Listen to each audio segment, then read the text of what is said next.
जब तक भारत लोटे में पानी पीता था, कुछ परसेंटेज लोगों के पाइल्स थे, और जब से भारत के लोग गिलास में पानी पीने लगे, 30 से 40% लोगों के पाइल्स हुई। इस लाइन ने मेरे जीवन को इतना बदला और इंडियन कल्चर के ऊपर मुझे इतना गर्व हुआ। उसके बाद मेरे भीतर से जो स्पंदन आए और जो मैं इसमें लगा ना, कहो बाप रे, जीवन में ज्योमेट्री और ज्यामिति का इतना बड़ा इम्पैक्ट है। तो पूरे विश्व को ज्यामिति तो दी भारत के कल्चर ने, भारत की फिलोसफी ने दी है, भारतीय दर्शन ने दिया है, भारत के ही सिस्टम ने ज्यामिति दी है। रिसर्च करते करते करते करते करते करते फिर मैंने यंत्र देखना चालू किया। शोरूम पे, दुकानों पे, बिजनेस के मेन जगहों पे यंत्र मिलते हैं। चीजों को कनेक्ट करना चालू किया, डॉट्स बनाने चालू किए। वो कह रहे हैं कि लोटे में पानी पीना सेहत के लिए अच्छा है, क्योंकि वो लार्ज इंटेस्टाइन को सिकुड़ाएगा नहीं, क्योंकि उसका सरफेस टाइन 0 होता है, और गिलास का प्रस्थ तनाव बढ़ा हुआ था, इसलिए वो उसको सिकुड़ाता है। ज्यामिति, ज्यामिति दिया किसने? भारत ने। ज्यामिति मतलब क्या? ओ हो, अरे रे, कुछ तो है कनेक्शन। तो फिर ये यंत्र क्यों रखे? ज्यामिति का ही प्रकार है। फिर ये वास्तु क्या? ओ माय गॉड, कोई ना कोई रूप में ये ज्योमेट्री है।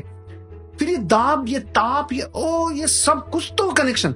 फिर मैंने छोटी छोटी चीजों पे ध्यान देना चालू किया। मैंने कहा, भारत की माँ 5000 साल से कह रही है, बेटा बिस्तर समेटो। तो भारत का बच्चा इसलिए नहीं समेटता कि माँ वापस आके इसी में सोना है, तो मैं समेट के करूंगा क्या, ये यहीं पे रहने दो। कुछ समेटते हैं तो दुख से, कुछ तकलीफ से, कुछ ये नहीं। फिर अमेरिका के एक विलियम्स ने कहा, अरे सुनो भाई, मैंने एक बुक लिखी है, उसका नाम है मेक योर बेड, बिस्तर समेटो। शुरू में तो 1100 रुपए में बिकी होगी। भारत के लोगों का वाह वाह, बिस्तर समेटो पे बुक आ गई। हाँ, उसने कुछ तो भारत से कनेक्शन होगा, उसने भारत के कल्चर को रिसर्च किया होगा। उसने अपनी किताब के मर्म में जब बताया, मेरा दिल इतना बड़ा हुआ रे कि भारत के कल्चर ने क्या दिया। उसने कहा, जब भी कोई इंसान अपने जीवन में अपने दिन की शुरुआत डेली किसी एक टास्क को कंप्लीट करके करता है, उसके जीवन की सारी टास्क कंप्लीट होती है। ओहो, भारत में जिन्होंने सुना उन्होंने तालियां बजाई। मैंने कहा, 5000 साल से माँ कह रही थी। वो बेचारी यूनिफॉर्म मॉडल में नहीं कही, उसने साइंटिफिक तरीका नहीं बताया, तो तुमने नहीं माना, लेकिन ये कह तो भारत का कल्चर वर्ष। इसका मतलब फिर उसके बाद में मैंने देखा, भारत का हर कस्टम, हर कल्चर, हर छोटी छोटी प्रथा, हर एक घटना के पीछे कारण है। रिसर्च इतनी तेज गति से लगाई कि भारत में एक माँ, एक दादी नानी जो नजर उतार रही है, वो भी अनसाइंटिफिकली नहीं है, वो भी अतार्किक नहीं है, इलॉजिकल नहीं है। उसके पीछे भी आपके शरीर में जो सूक्ष्म हो रहा है, जिसे अग्नि स्नान कराने से वो एनर्जी नष्ट होती है।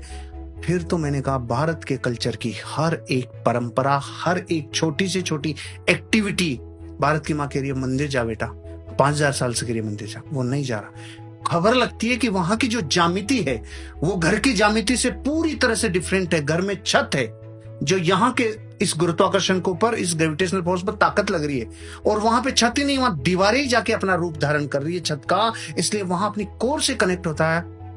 मैंने ये एक बात में 2 मिनट लगा दी कि भारत का एक सिखाया हुआ लेसन पूरे विश्व ने अलग अलग तरीके से सीखा है, ज्यामिति क्या है। तो अगर मैं आपको ये केवल एक कल्चर, एक इंडियन कल्चर की ज्यामिति को उठा के ये 10 एग्जाम्पल दिया, तो भारत की छोटी छोटी परंपराएं, प्रथाएं और कस्टम्स, इनका कितना गहरा संबंध है आपके जीवन से। दिवाली पे पहले आंगन होते थे और अपन बाहर आकृतियां बनाते थे, याद है ना आपको? आंगन ही खत्म हो गए तो आकृतियां कहां रहेगी? वो हर आकृति किसी न किसी शुभ यंत्र को रिप्रेजेंट करती थी, हर आकृति कुछ आकर्षित करती थी। आज भी आप पान के पत्ते को भरी हुई बाल्टी में, पानी की बाल्टी में पटक दो, उसका डंठल नॉर्थ में जाता है। इसका मतलब वनस्पति प्रकृति को कनेक्शन करती है। रुद्राक्ष को बिस्तरों पे, फैले हुए बिस्तरों पे लटका के देखते हैं, एंटी क्लॉकवाइज मूव करता है। अगर सही समेटे हुए बिस्तरों पे लटकाते हैं, क्लॉकवाइज मूव करता है।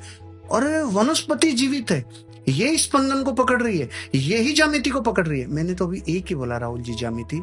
अगर भारत के हर कल्चर के ऊपर अपन बात करें तो घंटों लग जाएंगे। हर कल्चर में एक विज्ञान है, हर कल्चर में एक साइंस है, हर कल्चर में मानवता को उठाने के लिए पर्याप्त मूल्य हैं, लेकिन कोई ध्यान नहीं देता। मैं तो बहुत, मेरा एक वीडियो परंपराओं के ऊपर आधे घंटे से ज्यादा बोला है, सेशन से हटके ही चला गया। सारी ऑडियंस कहती है सेशन बंद, पहले इस मैटर में बात करो। तो मुझे पूछते चले गए, भूत है क्या, मुझे पूछते चले गए ठीकरी का क्या रोल है, वो चौराहे में क्या फर्क पड़ता है, यहां तक चले गए एक एक चीज के ऊपर। ये बिल्ली का चक्कर क्या है जब रास्ता काट रही है, ये क्या है, ये घोयरा काट रहा है तो क्या है, ये नेवला काट रहा है तो क्या है। मैंने तो इस पे पूरे प्राणों से, जहां से जो मिला जीवन में, उसे खुद ने कलेक्ट किया। अपनी जितनी मेरी बुद्धि और विवेक है उनसे मैं साइंस तक पहुंच पाया। भारत का कोई भी कल्चर कोई भी कल्चर अधूरा नहीं है, वो किसी न किसी चीज को सैद्धांतिक रूप से साबित करता है।